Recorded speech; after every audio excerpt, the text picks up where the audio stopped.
Hello fam, welcome to the African Diaspora News Channel. I am Wongel Zelalem bringing you this report. A black medical student creates a handbook that will be really helpful to the black community. This black medical student created a handbook to show how symptoms of diseases appear on darker skin after he was only taught how to diagnose conditions on white patients. Malone, a second-year student at St. George's University of London, wrote Mind the Gap to help other medics recognize potentially life-threatening disease on black people. The book contains side-by-side images showing how illness appears on light and dark skin, as well as telling doctors language which is appropriate to use with patients. Mr. Mukwande said, "On arrival at medical school, I noticed a lack of teaching about darker skin. We are often taught to look for symptoms such as rashes in a way that I knew it wouldn't appear on my own skin." He added in a statement, "The booklet addresses many issues that have been further exacerbated during the pandemic, such as families being asked if potential COVID patients are pale or if their lips turned blue. These are not useful descriptors for a black patient, and as a result, their care is compromised from the first point of contact. It is essential we begin to educate others so they are aware of such differences and the power of the clinical language we currently use." Such a smart young man. This book will be really helpful for doctors going forward to check and diagnose black patients or brown patients based on that, because as he said, when he went to the school and he was taught, all he can see is the pictures that they were showing them as well as they were teaching them on is white skin. So if rashes appear in white skin, we all know it's harder to tell when it's on black skin, darker skin. So all the doctors were taught, if you see this rashes for this issue, then you diagnose this. If the rash is red like this, it's ABC. But he said he noticed that in his own skin, those rashes won't appear as much as it will appear on a paler, whiter skin tone. So he was moved to write this book, and imagine this book is going to be life and death, because most people, for example, there's this disease called Kawasaki disease that it happens usually for kids under 4 years of age, and white kids, you can clearly see it, the rash, the redness, but black kids, since you can't see it that well, it will go undiagnosed, and that will lead to fatality, 3% of fatality. This is a huge deal because it's about life and death. This young man's book will really help doctors to diagnose black people too, because he's filling a gap. The gap was nobody was looking out for the dark skinned, the black people, the brown people, which might have that disease, but they will go undiagnosed because nobody is there to check for it. Even the doctors were not taught that it will appear like this on a black skin. That, first of all, is sad.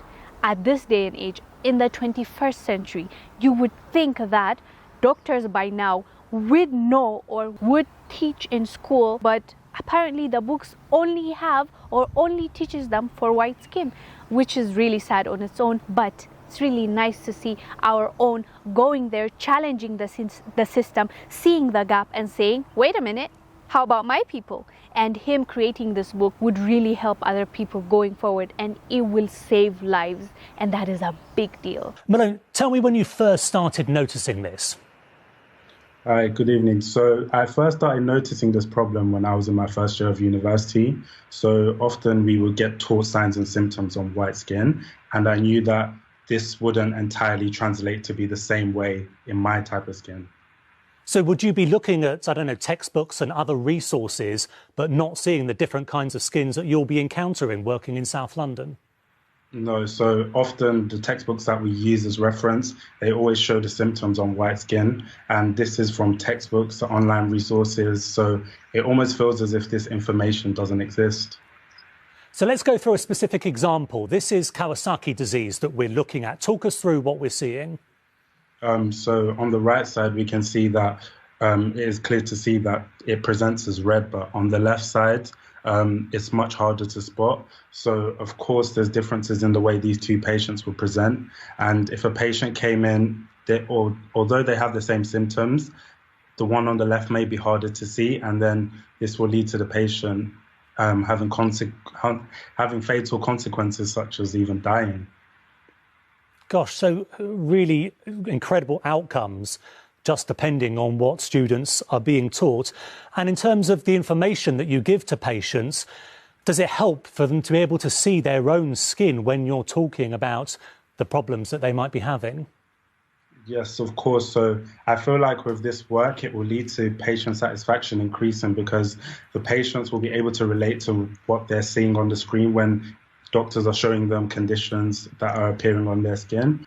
So you're leading the change, Malone. Take us through this handbook that you've been helping work on. So I've created a handbook called Mind the Gap.